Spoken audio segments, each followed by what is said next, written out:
Ron Desantis, Florida governor hat. She has her Gators for DeSantis button on. But listen, I would not be able to do this. Ron would not be able to do this if not for our families. My loving wife Diana, Michaela, Ariana.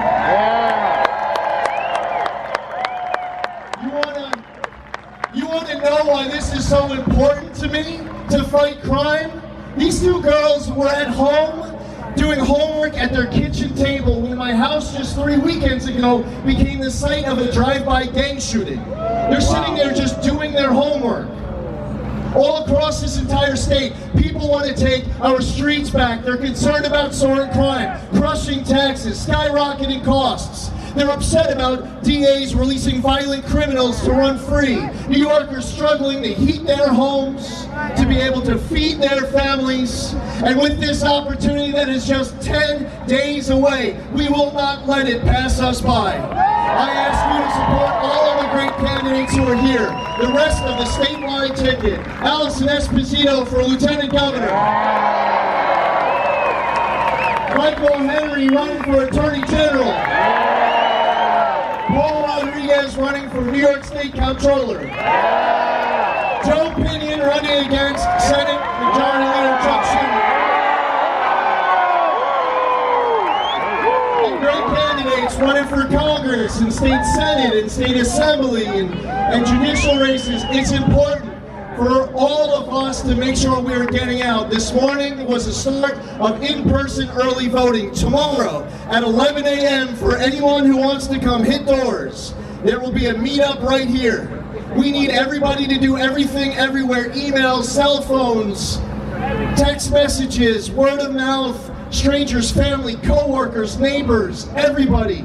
We have to make sure that we are all doing everything in our power. With our moment, with this opportunity to make sure, taking nothing for granted, that on Tuesday night, November 8th, you are going to be able to watch, you are going to be able to listen to a concession speech delivered by Kathy Hogan.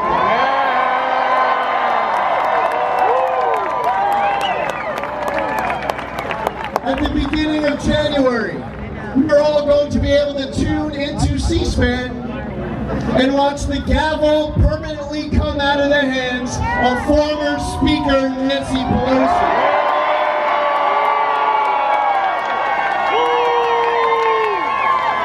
We are going to be able to watch the gavels coming out of the hands of Maxine Waters and Adam Schiff and Jerry Nadler.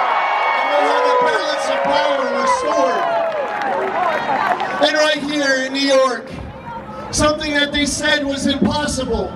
In 1994, a little-known state legislator named George Pataki, they said he had no chance. Our state was at a crossroads, and we made the decision, the right decision as New Yorkers, then to be able to save our state. And now in 2022, we are going to do our part to make history with this crossroads we have today, to ensure that we did everything in our power to successfully elect a new governor here in the state of New York.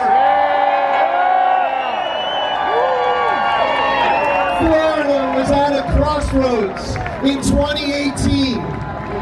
Florida could have elected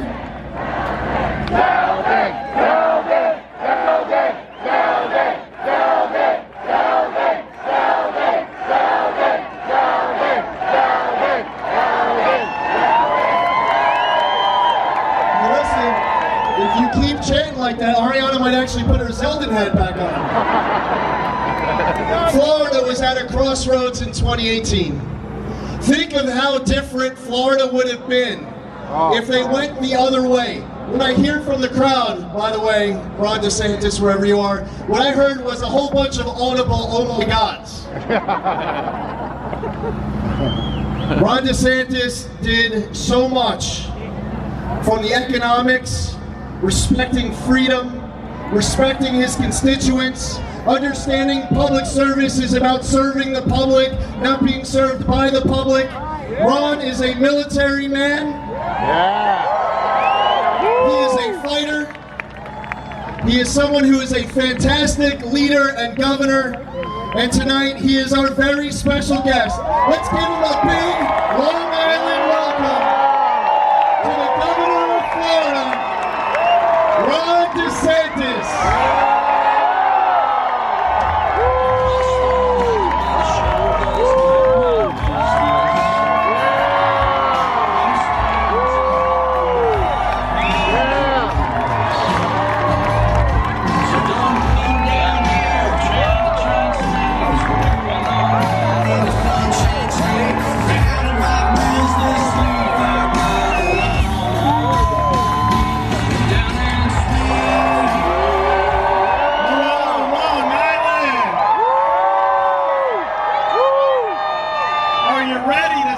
New York State. Are you ready to elect Zeldin as your governor?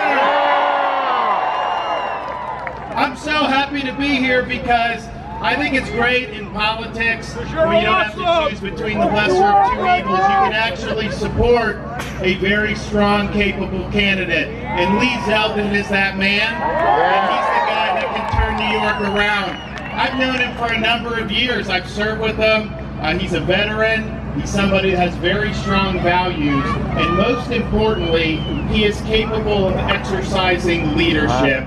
And that's what you need more than anything else, and especially out of the governor's office. I can tell you, he had mentioned that we had a close race and how Florida could have gone, and that really depended on you being able to make strong decisions, being able to do the right decisions. I'll never forget July of 2020, COVID's going on, and I had every Democrat in Florida in our Congress delegation write me a letter saying, you cannot have business open, you need mandates, you need to shut down the state, you need to impose shelter in place and mandates. And the press was, they were saying the same thing. They're hammering me, the left's hammering me, all this other stuff. But leadership is not about caving when you're under pressure, okay?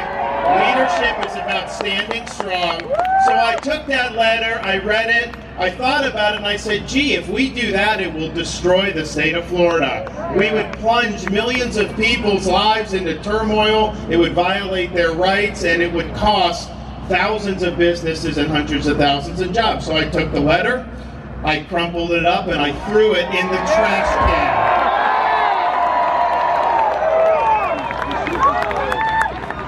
And I can tell you, I know that's not how things went in New York, because I had a lot of people flee New York and tell me about some of the abuse of power that we see. And I can tell you, Zeldin, he would be making the same types of decisions to protect your freedom that I made to protect the freedom of people in Florida.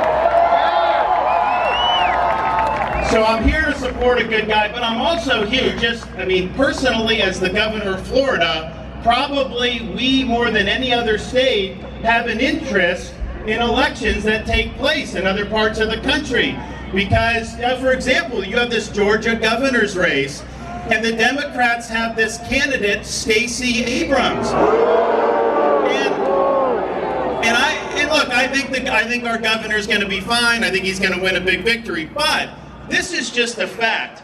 If Stacey Abrams were to win governor of Georgia, that would absolutely spark Georgia refugees coming into the state of Florida. No question that would happen. And so you see that, and again, I think we're going to be fine. When de Blasio got elected mayor of New York, you know how much real estate in South Florida spiked when he got elected mayor of New York City? A lot, let me tell you. So that has a huge impact. And you have a situation here where not only is your state making terrible decisions and driving people away, you actually have a governor who is telling Republicans in New York to leave the state. How pathetic is that? So I think the proof is in the pudding about whether a state is managed well or not. And since 2020, when COVID hit, Florida has led the nation in net in-migration. We've led the nation in wealth coming in to the state of Florida. We've led the nation in new business formations. On and on it goes. And here's the thing. I hear stories from people within that migration that will tell me why they left. And it's not just New York, it's Illinois, California, all these other places. But I will have people come up to me and give me like a big hug and say, thank God for Florida. I couldn't take it anymore. I was just at the Florida-Georgia game. I did the coin toss, but before the game, some guy in the stands yells, comes down, I just moved my business from New York and I'm so happy because of how bad they're doing. That is not good government when you're driving successful people away. And I think about like we probably have more people who leave NYPD, Port Authority, FDNY, and some of them just leave to come and work in Florida, but when they retire, they all take their retirement to Florida.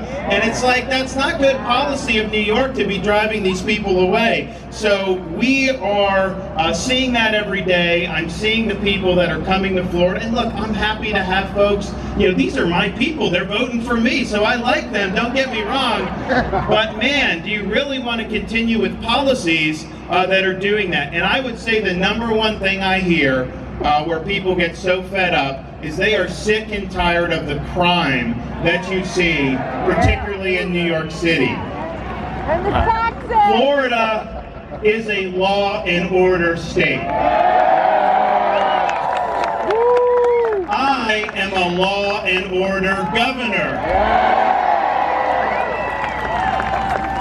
If Lee Zeldin gets into office, New York will become a law and order state, and he will be a law and order